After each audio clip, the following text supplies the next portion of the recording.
मैंने 53 साल तक डॉक्टर के रूप में काम करते हुए 4000 मरीजों को मरते हुए देखा है। मैंने उनके डेथ सर्टिफिकेट पर साइन किए हैं। मैंने उनके आखिरी घंटों में उनका हाथ पकड़ा है।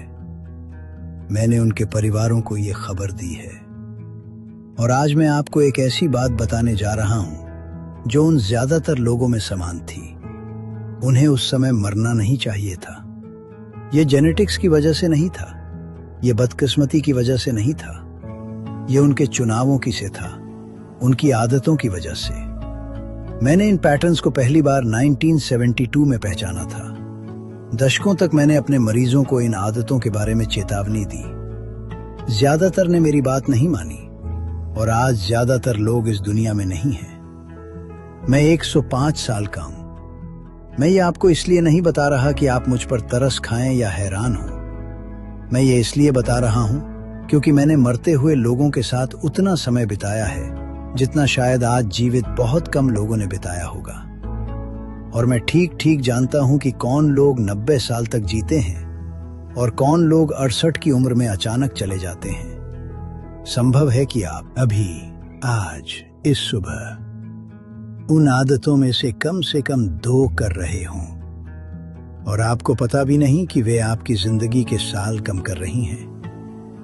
पहली चीज जो मैंने 53 साल की मेडिकल प्रैक्टिस में सीखी वो ये है कि लगातार बैठना आपको बहुत तेजी से मार सकता है।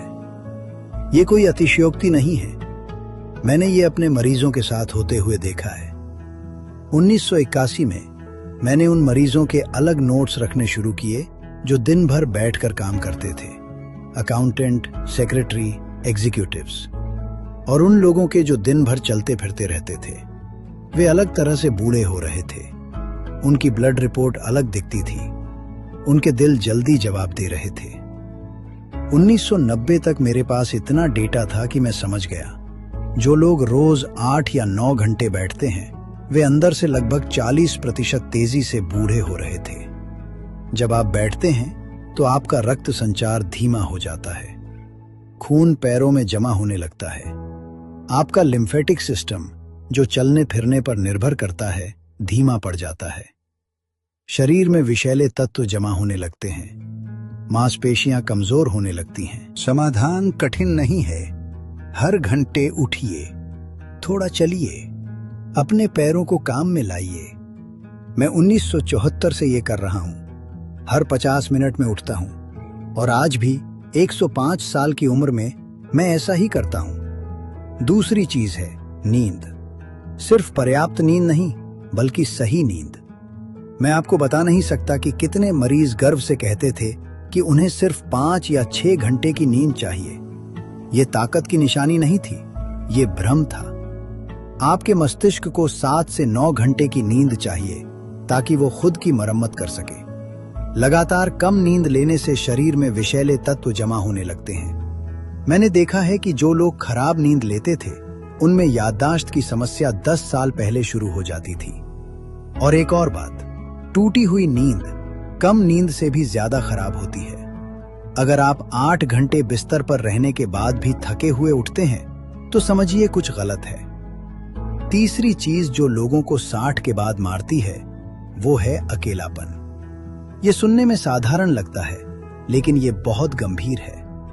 अकेलापन शरीर में लगातार तनाव पैदा करता है, कॉर्टिसोल बढ़ता है, इम्यून सिस्टम कमजोर होता है, सूजन बढ़ती है। मैंने ऐसे मरीज देखे जो बाकी सब तरह से स्वस्थ थे लेकिन अकेले रहते थे और वे उन लोगों से भी जल्दी गिरते गए जिनके पास गंभीर बीमारियां थीं लेकिन मजबूत रिश्ते थे। इंसान अकेले रहने के लिए नहीं बना है। चौथी चीज है खाना। कई सालों तक लोगों को गलत सलाह दी गई। लो फैट खाना, ज्यादा मीठा और ज्यादा प्रोसेस्ड कार्बोहाइड्रेट। 60 की उम्र के बाद शरीर की क्षमता बदल जाती है। जो खाना 40 में ठीक था वो 70 में नुकसान कर सकता है। मैंने 65 की उम्र में अपना खाना बदला।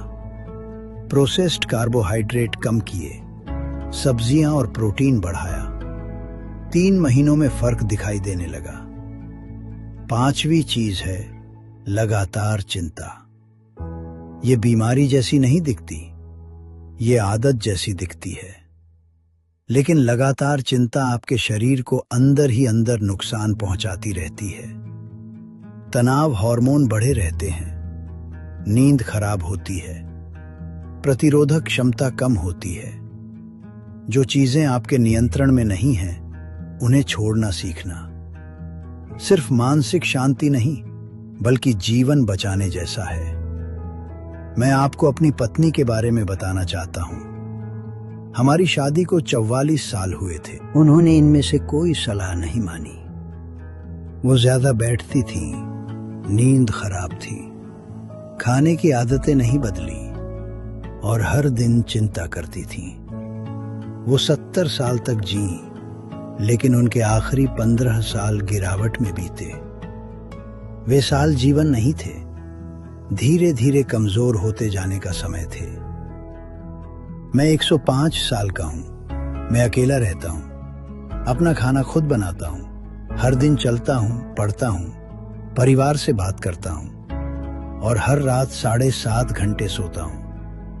मैं खास नहीं हूं, मैं भाग्यशाली नहीं हूं। मैंने बस चुनाव किए। आप भी अभी इस समय चुनाव कर रहे हैं। सब कुछ बदलने की जरूरत नहीं है, सिर्फ एक चीज बदले। बैठना या नींद या अकेलापन या खाना या चिंता। एक चीज ठीक करेंगे, बाकी आसान हो जाएगा।